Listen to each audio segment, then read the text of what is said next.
Okay, next hand is different. This is when we've got 5-6 suited in the big blind. It's folded round to the button, who min raises, and in the hand example we fold it, and he took it down. Is this standard for you, or would you ever defend here? Uh, I I am out of position Mm-hmm. when I call. 5-6 is good because it's suited, Yeah. but I don't know how he opened. Maybe it's some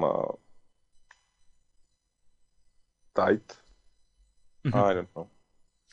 Sure. So the problem, we have a few problems here. One is that we're out of position, so it means that it's going to be quite awkward to defend post flop. The other problem we have is without information on the villain, we're really unsure about his range. That's a difficulty pre-flop because we don't know if our hand's strong enough to call with maybe. But it's also a problem post-flop because it would be hard to peg him on a specific type of hand. Depending on how he plays, we're really unsure whether he's got a strong hand or a weak hand or what. Pretty difficult. So we break it down step by step. The reality here is that we have to pay 20 chips to potentially win. We have Sorry, go ahead.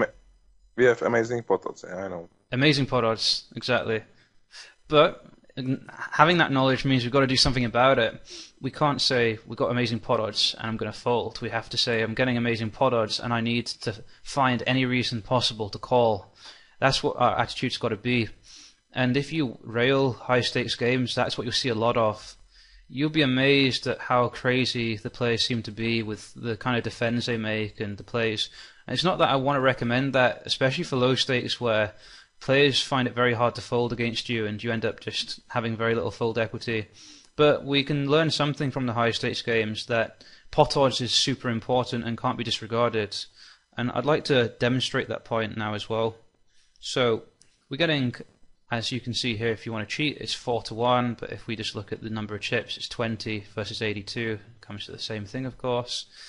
That would mean that based on direct pot odds, we need to win the hand 1 in 5 times.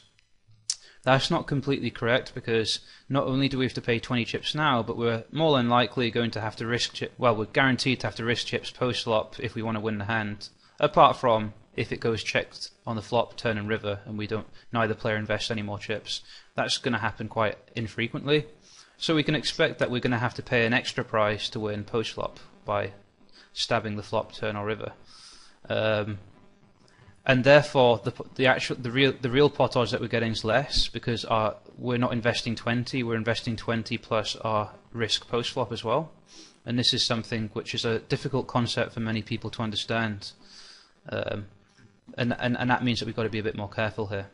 However, what we'll do is we'll have a look at what kind of equity 5-6 suited might have against various villains' ranges, and we'll kind of stress test it.